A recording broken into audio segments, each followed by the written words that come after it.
Anybody there? When this is done? Yeah, about 2 minutes. Okay, can you finish it on the office over there? We gotta.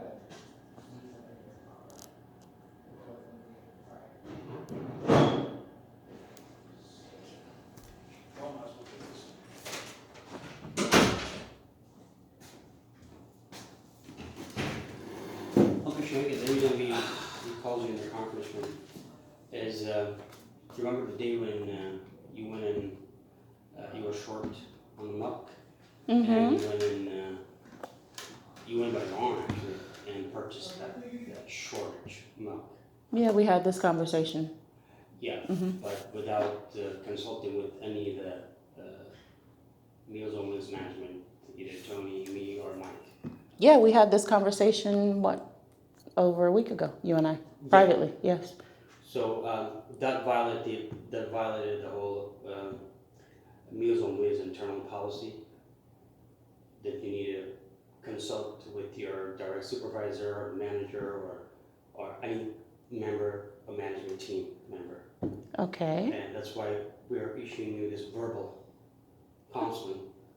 okay, we had this conversation over a week ago, and like I stated, when I turned in the receipt, I'm not requesting my money back.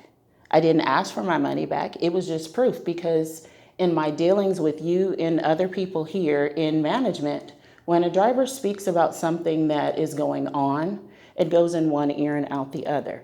So as I told you a week ago, we sat there and I went and I counted my milks. It was short the day before, short 6 milks. I wasn't the only one that was short that week at all, and I explained that to you then. So the following day I was on point. So I'm thinking maybe that one day it was okay. The second day I trusted you guys to do the counts, and I did not count it again.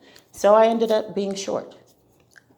And even yesterday, and Yesterday. Tony's right here in front of me. Yesterday, me and Tony did the final. We did everything count. Today, again, someone was short.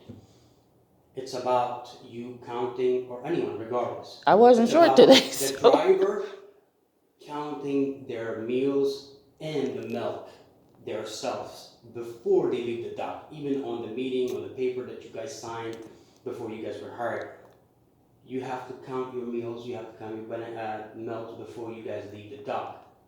Okay. But So you're leaving. failure to do though, you have called a couple times, and this will never go against you. The Shamika calls this many times because of short milk. It happens. Mistake Okay. happens. I understand that, but not going through us and not telling management buying milk you're on, that is the only issue.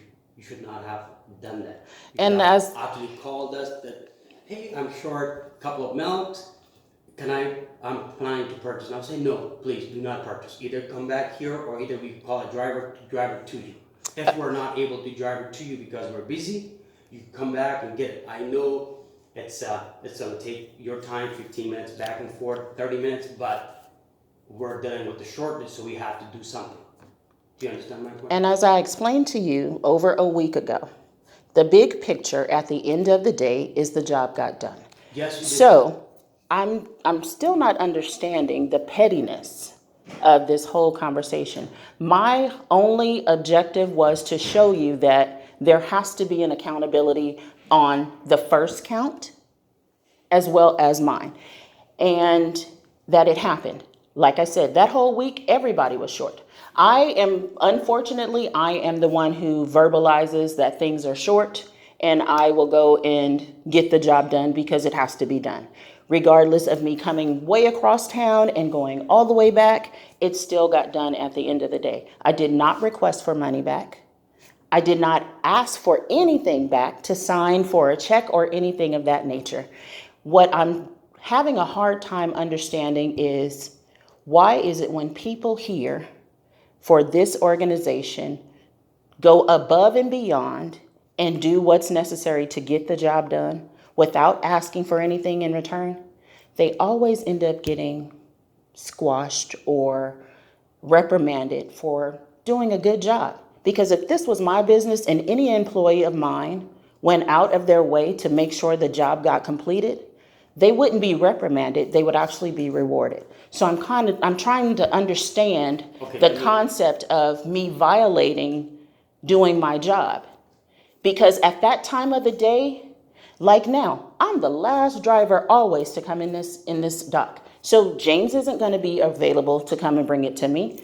Tony was out driving that day, and Steve is gone. Other Steve is gone. Who's going to bring it to me? You can't leave the office. So therefore, I would have to drive all the way back, common sense, and then drive all the way back over there, continue the deliveries, and then come all the way back over here again. Sharika, I understand. Like I explained, So already explained, we understand the concept. But you are being compensated for those hours or minutes, anything that you are working with that being coming back and forth. It's not you're not compensated, right? I know. Have you ever you thought? don't want to, Have you ever thought that I have other things to do with my time I other understand than that. I run understand. milk? I I mean, understand you don't wanna have you ever thought that I have children at home? I have personal other responsibilities that I need to take care of, and it's not another job because I don't do that. But like I explained to you over a week ago, there would be some days when I would love to be at home. Like today, I'm happy. Like I said, I'm glad to see 2:30 and I'm able to clock out. Soon as I clock out and excited to go home, so now I can cook dinner for my kid and be okay and rest and be ready for tomorrow. I'm in here with a meeting and having to clock back Sharika, in, and I I'm still not understand. at home. I understand. And Tony's here also, you're here. I sign in, come in 5:15, 5:10, 5:15, open up. Days, I stay till 7 o'clock, 6:30 till. You're every salaried, driver I'm comes. hourly. So that's Then a you get difference. even more paid I- for but hours than sometimes- I am, but this is not the conversation. It's not about money. I just want to be able to go home at the end of my shift without any.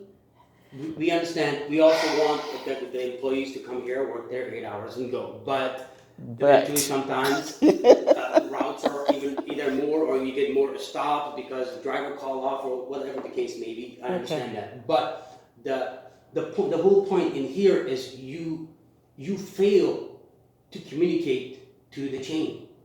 This is the only reason you're getting this verbal. There's nothing else. Okay.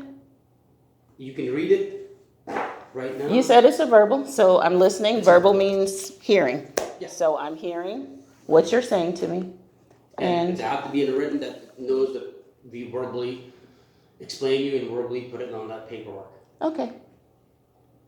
Can I go now? Yeah. Thank you you. sign that? No, it's a verbal warning. That means talking, not signing. Oh. It's not written.